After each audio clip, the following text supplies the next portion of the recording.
After the completion of the part haloalkanes with their formation, physical property, chemical properties, now we are on our next part of the chapter, that is the preparation of the haloarenes.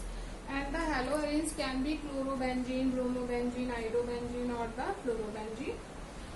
Now the question arises that being an unsaturated hydrocarbon, how the benzene can give the substitution reaction.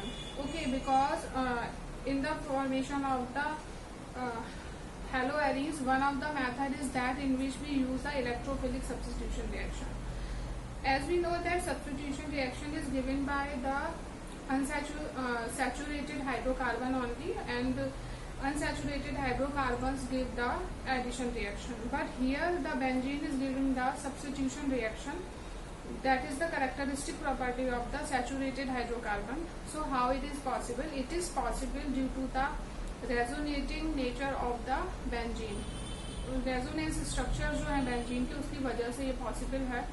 Because of the resonance structure, the bonds between the benzene continuously moving around the ring, they are not stable, they are totally unstable. So they do not fixed at any particular position.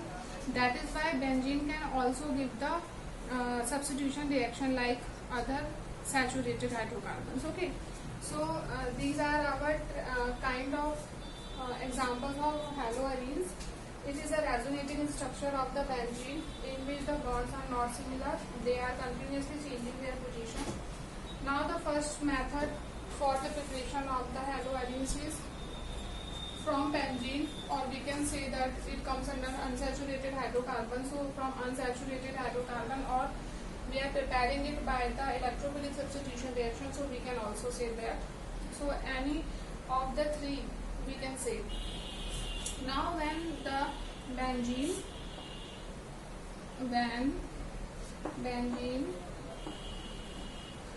react with chlorine, okay, benzene chlorine के साथ जब react करेगा इन dark में करना reaction हमको, so plus chlorine. अब हमें यहाँ पे प्रेजेंस किसकी लेनी है? किसी हेलो कैरियर की लेनी है. ठीक है, तो हम यहाँ एक हेलो कैरियर ले रहे हैं, that is FeCl3 which is also Lewis acid. और यहाँ पर हमें कंडीशन लेनी है dark. It is a halo carrier. Chlorine जब बेंजीन के साथ रिएक्ट करेगा in the presence of any halo carrier, but the condition is dark में होनी चाहिए रिएक्शन. तो हमको क्या मिलेगा? We obtain chlorobenzene, okay, plus HCl, right? Now next, plus bromine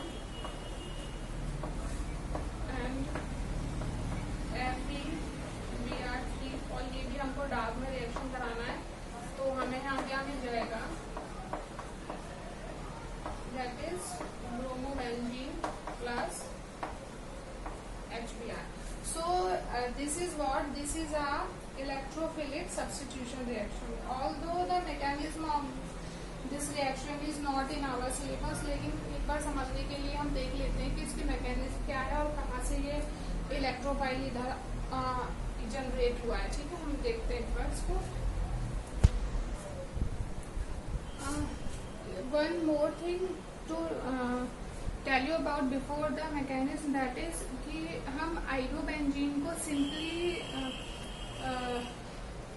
एक हेलो कैरियर की प्रेजेंस से नहीं बना सकते हैं, क्योंकि वो रिवर्सिबल रिएक्शन देता है. जैसा कि हमने हेलोएल्केन्स में भी पढ़ा था कि हम आयोडीन की रिएक्शन सिंपल नहीं कर सकते जब तक कि वहां पर एक स्ट्रॉन्ग ऑक्सीडाइजिंग एजेंट नहीं हो, अदरवाइज रिएक्शन बैकवर्ड डायरेक्शन में मूव कर.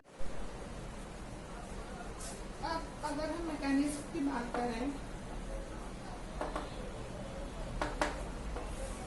तो हमको क्लोरीन लेना है, पॉजिटिव और नेगेटिव, प्लस Fe की प्रेजेंस में हम कराते हैं reaction. So it is NCl, right? अब ये क्लोरीन इसके साथ जाएगा तो यहाँ हमारा क्या बनेगा, FeCl4+। यहाँ पर हमारा एक, सॉरी ये पॉजिटिव होगा पार्ट, ये हमारा एक इलेक्ट्रोफाइल जनरेट हो गया यहाँ पर। तो मैकेनिज्म 3 स्टेप में होगी। फर्स्ट में हमारा इलेक्ट्रोफाइल जनरेट होगा, सेकेंड रिएक्शन में हमारा कार्बोकेटाइन बनेगा और थर्ड रिएक्शन में रिमूवल ऑफ प्रोटॉन होगा। ओके, तो हम देखते हैं नेक्स्ट में। अब हमारा ये जो इलेक्ट्रोफाइल है ये इस बेंजीन रिंग पर आकर अटैक करेगा। क्यों? क्योंकि इसको इलेक्ट्रॉन्स की जरूरत है और ये इलेक्ट्रॉन डेफिशिएंट है अभी। तो अब जब ये इलेक्ट्रोफाइल जब यहाँ पर आकर अटैक करेगा और जब ये बेंजीन से इलेक्ट्रॉन्स को एक्सेप्ट करना चाहेगा तो बेंजीन यहाँ से अपने इलेक्ट्रॉन पेयर को ट्रांसफर करेगा और ट्रांसफर करने के बाद जब 2 पाई इलेक्ट्रॉन्स ट्रांसफर कर देगा तो उसके बाद क्या होगा, उसका स्ट्रक्चर कुछ ऐसा हो जाएगा।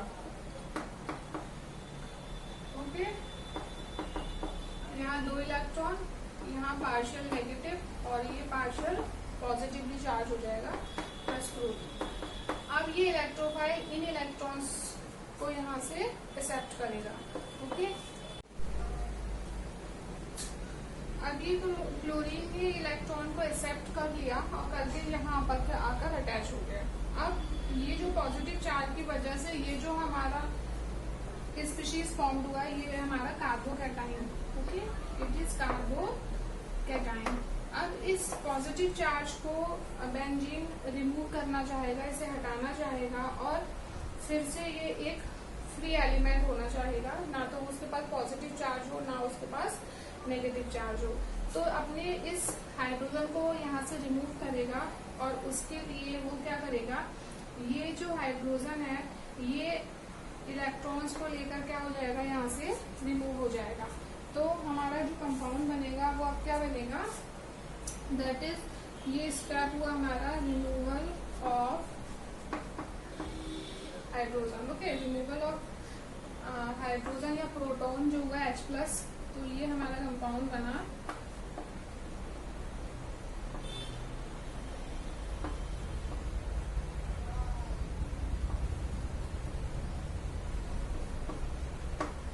H+। ओके, ये यहाँ से रिमूव हो गया। अब यही H+ जो है वो यहाँ पर जाएगा, फिर से इस पर अटैक करेगा और ये रिएक्शन कंटिन्यू होगी। तो हमारा कंपाउंड बनेगा FeCl3+HCl। ओके, तो ये रिएक्शन मैकेनिज्म है इसकी। अब हम आगे देखते हैं। नेक्स्ट हमने लिया यहाँ पर डाइज़ोनियम सॉल्ट प्लस हमने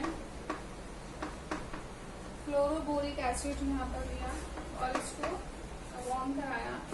वार्म करा के हमको मिलेगा आफ्टर फ्लोरोबेंजीन। ओके, तो आइडोबेंजीन एंड फ्लोरोबेंजीन जो हम फॉर्म करा रहे हैं वो वार्मिंग के साथ करा रहे हैं और जो हमने इससे पहले क्लोरोबेंजीन और ब्रोमोबेंजीन का फॉर्मेशन किया वो हमने सैंडवेयर मेथड से किया था, जिसमें हमने CuCl रेस्पेक्टिव एसिड HCl के साथ और CuBr HBr के साथ लेकर उसको प्रिपेयर कराया था। Okay,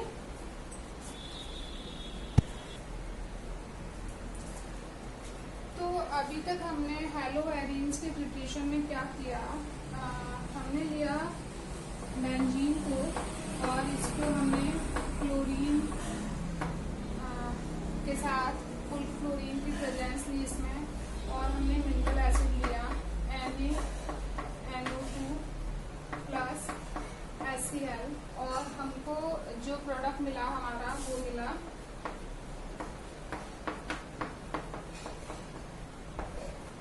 डाइज़ोनियम salt. ओके, तो हमने डाइज़ोनियम सॉल्ट प्रिपेयर करने के लिए ये वाला मेथड फॉलो किया था। यहाँ हमने टेम्परेचर रखा था 0 to 5 डिग्री सेल्सियस। अब ये डाइज़ोनियम सॉल्ट जब हमारा प्रिपेयर हुआ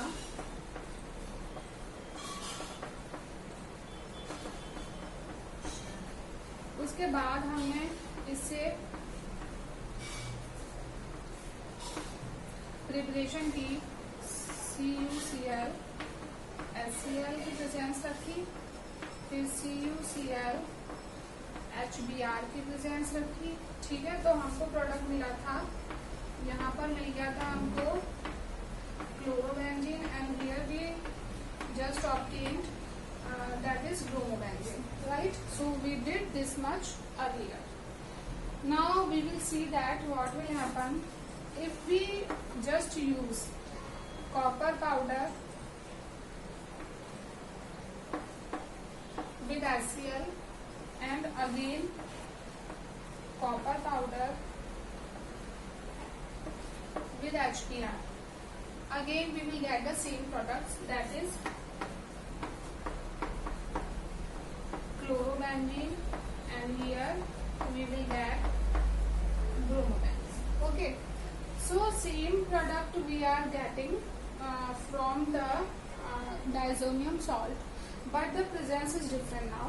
In first one the presence is CuCl HCl, CuCl HBr, but in next to the presence is of copper powder, and these reactions were known as a Sandmeyer reactions. Okay, and these two are different from this, known as Gattermann reactions.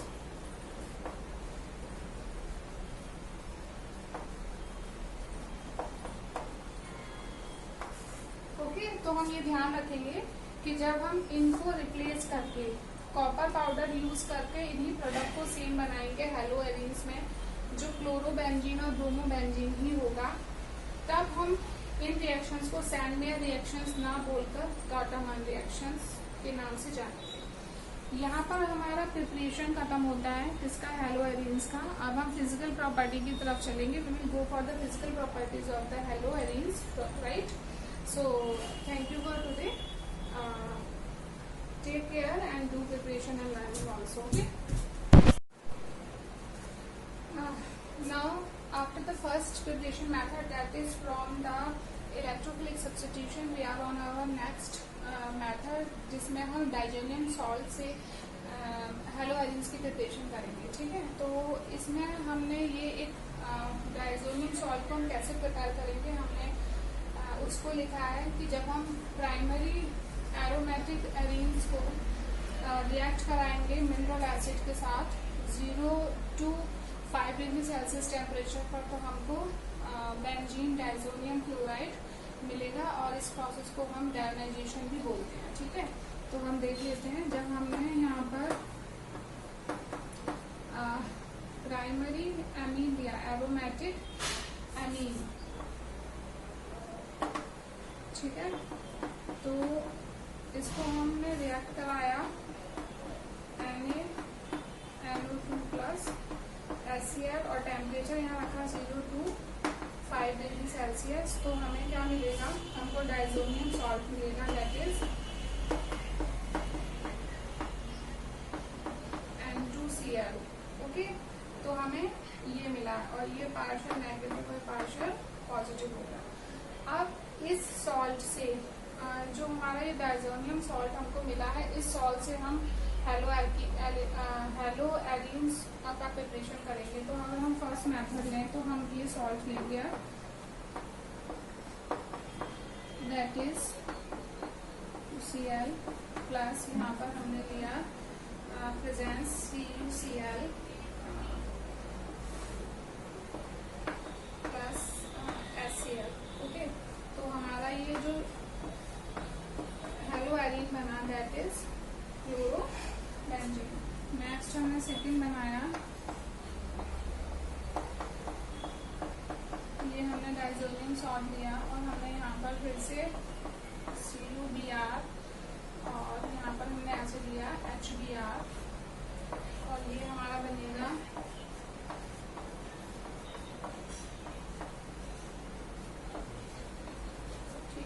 Bromobenzene. Okay, तो ये दोनों हमने hello arenes prepare किए इस method से।